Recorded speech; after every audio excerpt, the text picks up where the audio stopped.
आपल्या गावामध्ये पिंपळगाव बाळापूर या ठिकाणी रामराव बाराजी बनसोडे यांच्या आईच्या देवीच्या कार्यक्रमाच्या निमित्तानं एक सत्संग मेळावा आनंद महाराज बेटकर यांनी चांगल्या पद्धतीचं कीर्तन करून सर्वांना मंत्रमुग्ध केलं आणि आमचे वामन महाराज वैद्य या ठिकाणी नांदखेड्याचे हरिभक्त प्रायण वर्णाना ब्राह्मणो श्रेष्ठ गुरु हात वेद वचन निर्धारू गुरु ब्रह्मा गुरु विष्णू गुरु देव महेश्वरा असे आमच्या गुरुवरे वामन महाराज वैद्य सुंदर अशा प्रकारे त्यांचा आवाज आहे. सुंदर रामायण कर्मनिष्ठ ब्राह्मण आहे.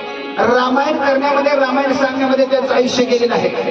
सत्संगाचा महिमा संत एकनाथ महाराज तुम्हाला मला सांगण्याकरता सुरुवात करतात. सज्जनानो माय बापानो, जीवन माणसाचं निरार्थक करण्यापेक्षा माणसाने संतांची संगत धरावी आणि संत संगत न धरल्यामुळे त्याचे दुष्परिणाम सुद्धा वाईट असतात. राजा दक्ष महादेवांचा सासरा सर्व देवांचा बॉस होता. त्याला प्रजापती नावाचं पद प्राप्त झालेलं होतं आणि 100 मुलं त्या राजा दक्षाला होते. नारदांनी सर्व मुलं त्यांच्या भजनाला लावली. याबद्दल राजा दक्षाला राग आला. आमच्या एकाही मुलाला आमदार खासदार मंत्री राजा दक्ष म्हणतात, नारदांना होऊ गेलं नाही म्हणून राग त्या राजा दक्षाला आला. त्यांनी नारदांना शाप दिला, ए नारदा, तू कुठेही गेला तरी स्थिर राहणार नाही. तुला या ठिकाणी माझा शाप आहे. तू चंचल असतील, स्थिर नसतील. तोच नारद वृंदावन धामामध्ये मथुरेमध्ये गेल्यानंतर राधे राधे राधे श्री कृष्ण गोविंद हरी मुरारे हे नाथ नारायण वासुदेव प्रद्युम्न दामोदर विश्वनाथम गोविंद विष्णू भगवान नमामि या नामाचा उच्चार त्या नारदानं करत असताना हजारो वर्षे त्या भगवान गोपाळ कृष्णाच्या आणि वृंदावनाच्या राधेच्या सानिध्यात राहत असल्यामुळे कोणत्याही प्रकारची शापाची आणि तापाची बाधा होत नाही असा सत्संगाचा महिमा सांगितलेला आहे. जय जलग्राहीच्या पदात लागत हनुमंताचे पद काग्रे झाले शुद्ध सुखाघात संत चरणी. पाण्यात राहणारी एक मगर होती. पाण्यात राहणाऱ्या मगरींना राम भक्त मारुतरायांचा या ठिकाणी पायांचं नख लागलं. ग्राई होती, मगरी होती. मगरीची शापदंड असणारी ती कोण? ग्राई.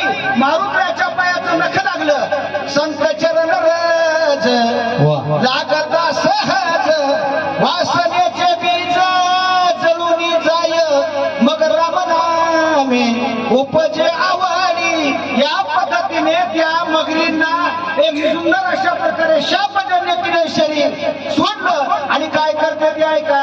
लागता कबीचे नखाग्र साधिले शापजन्य शरीर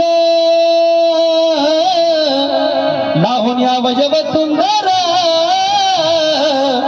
गगना सत्वर उसळली. संताचा महिमा असा आहे. प्रभू रामचंद्रांच्या पायाचे रजकण या ठिकाणी प्रभू रामचंद्राच्या पायाचे रजकण एका शिळेला लागले. शिळेची बाई झाली आणि बाई होऊन या ठिकाणी ती ग्रस्त आश्रमाला पोहोचली. ती म्हणाली, आज मी अहिल्या पुन्हा झाले. प्रभू रामचंद्राच्या पदस्पर्शाने अहिल्याचा उद्धार झाला आणि त्यात रामाचाच भक्त असणारा मारुतराया त्या मारुतरायाच्या पायाच्या नखाग्र परिणाम असा झाला महाराज की त्यानंतर लागता कपीचे नखाग्र पाय लागल्याबरोबर तिने शापजन्य शरीर होतं. मगरीचं शरीर टाकून दिलं आणि मगरीचं शरीर टाकून दिलं. उसळली महाराज कुठे एकदम त्या बाईचं स्वरूप तिला प्राप्त झालं आणि हे लोक पाण्यातले लोक सोडलं आकाश लोकांकडे पळू लागली. काय काय म्हणू लागली ऐका. अंतरिक्ष गगनांतरे राहुनी बोलत सुंदरी विजयी होई कपी केशरी निरंतरी राम प्रेम. सज्जनानो माय बापानो, पाण्यातलं शरीर सुटलं. आकाशात देवी दुर्मालिनी नावाची बाई गेली. आकाश गेल्यानंतर उभी टाकली. उभं टाकल्याचा विचार करू नये. ज्या बाबानं आपल्याला महाराज मगरीचं बाई केलं, बाई केल्यानंतर चुप बसा सगळे ठरा तुम्ही. यानंतर त्या मगरीचं बाई केलं आणि बाई केल्यानंतर तिने विचार केला, ज्यानं आपल्याला चहा पाजला त्याला दूध पाजवणार, ज्यानं आपल्याला दूध पाजलं त्याला ज्यूस पाजव आणि ज्यानं आपल्याला दुष्पादक त्याला काही इंद्रिय पाजाव काय खडता त्या अहो माणसानं उपकाराची परतफेड या ठिकाणी माणसाने केली पाहिजे. आज आपल्या रामानं आईचा पुण्यतिथीचा देवीचा कार्यक्रम केला कशाबद्दल? जिनं जन्म दिला, जिनं आपलं लहानाचं मोठं केलं, लालन पालन पोषण केलं, त्याचे उपकार माणसानं मान्य पाहिजे. म्हणून थोर तुझे उपकार ऐक, थोर तुझे उपकार. म्हणून या पद्धतीनं त्या बाईने विचार केला आणि विचार करून या ठिकाणी गगनात गेली आणि बाई सुंदर होती आणि म्हणून या ठिकाणी सुंदर बाईने विचार केला. सुंदर का होते महाराज? अहो सुंदरपणाचा बाईला अभिमान झाला. म्हणून अंतरिक्ष गगनांतरी मारुतीला म्हणे, हे मारुती, बजरंग, रामदूता, अंजनी सुद्धा, तुला एक माझी 2 मिनिटाची विनंती, तेवढी तुला लक्षपूर्वक ध्यान देऊन ऐकून घे. अशी मी एक बाई मारुतीला बोलते. कर गोडनिया वंदन करे विनारी हनुमान मिदुन महाविन्या अप्सरादार स्वर्गभूषण स्वर्गी जे. बोलत असताना माणसाला कसं बोलायचं हे माणसालाच कळतंय, मला जनावराला कळत नाही. म्हणून माऊली म्हणतात किंवा तुकारामाला म्हणतात, जोडून या करचरी ठेवीला माथा, परिसावी विनंती माझे पंढरीनाथ. असो नसो भावानो तुझी आठाया, कृपा दृष्टी पाहे माझ्याकडे पंढरी राया. कर जोडून वंदन केलं पाहिजे. फक्त साधू संतांना वंदन केलं पाहिजे. त्यांचे आल्यानंतर नमस्कार केला पाहिजे, त्यांचे पाय धरले पाहिजे, त्यांचे पाय धुतले पाहिजे, त्यांना चहापाणी केलं पाहिजे, त्यांना जीव घातलं पाहिजे. साधू संत येते घरात रोजची दिवाळी दसरा. नाहीतर काही माणसं म्हणतात महाराज लोक येते घरात उघडे दार बंद, असं होऊ नये महाराज. म्हणून बाईने या ठिकाणी विनंती केली, कर म्हणून वंदन केलं आणि मारुतीला म्हणाले, बजरंगा, रामदूता, अंजनी सुद्धा, तुम्हाला माझी एक विनंती आहे. साधू संतांना विनंती केली पाहिजे. काही माणसं धसकटासारखं अडमुटासारखं साधूला बोलतात, त्याला धचट म्हणतात. आता महाराज तो काही कळावीत का नाही? त्याला महाराज नाही, पोतराज नाही, म्हणून कोणीच नाही. म्हणून त्या बाईने विनंती केली, मी माझा परिचय देते. पहिल्यानं माणसाला परिचय दिला पाहिजे, मी महाराज आहे का पोतराज आहे. ती बाई म्हणाली, मारुती, माझं नाव मालिनी आहे. नुसतं मालिनी नाही, विद्युत मालिनी आहे. विद्युत मालिनी नाव का पडलं? विजेसारखी चमकत होते, कोणी बी लोक मला पाहत होते. विजेसारखा माझा कडकडाट होता, माझ्या अंगात एक गुण होता, ते तुम्हाला सांगता शिटीबाई बोलली. बोला. सूर्यप्रभे समयमान करोड विचारता गगन भास्करे शोभोनिया दाने ऋषियाश्रमीमान पारी रे. साधूकडे गेल्यानंतर आपलं दुखणं सांगितलं पाहिजे. डॉक्टराकडे गेल्यानंतर आपलं दुखणं किती अवघड जागे असल्या दाखवावं लागते का नाही? वैशालोजी महाराज होतं म्हणा की दाखवावं लागतं दुखणं. तसं त्या बाईनं आपलं दुखणं दाखवण्याकरता सुरुवात केली. सूर्याच्या प्रकाशासारखं मला इमान होतं, सूर्याच्या प्रकाशासारखं मला इमान होतं.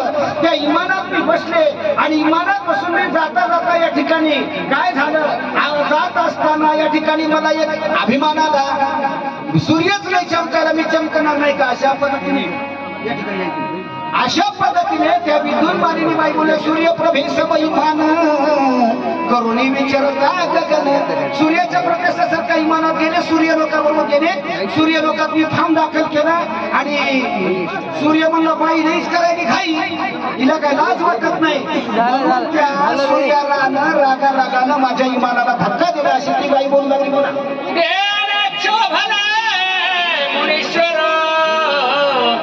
क्रोधात ढले दुर्धर ना विचारिसी पात्र पात्र कामाचार विचारसी.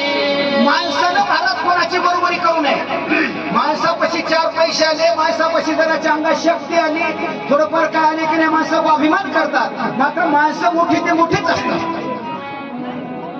उगा मोठ्याची बरोबरी लहानसांची विटानं करायचं गेले की नाही तिथं पोहोचत नसतात ते माणसं. सूर्य म्हणला, बाई तुला काही कळत नाही, म्हणून मी तुला सांगतो, तू आमच्या लोकात त्यानंतर पडशील म्हणून सूर्यानं रागानं ते इमान खाली पडलं.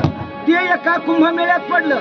कुंभमेळ्यातले महाराज म्हणाले, बाई घरदार बायका पोरं ढोरं वासरं सगळं सोडून इथं आलो, तू कशाला इथं पोवाळलीस?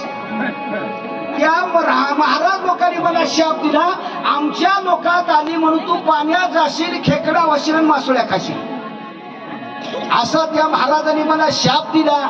अशी ती बाई विद्युमाने सांगू लागली. महाग्रह जैसा कोणी येवानी झोमे दाटुनी तैशी आलीशी धावनी आश्रम लक्षणी पापिनी.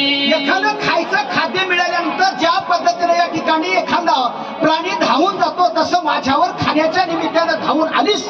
या पद्धत तू खेकडा होशील, मासोळी होतील, पाण्यातला खाशील, अशा पद्धतीचा त्यांनी मला शाप दिला. म्हणून मी बाई झाले, मगरी झाले, पाण्यात राहिले.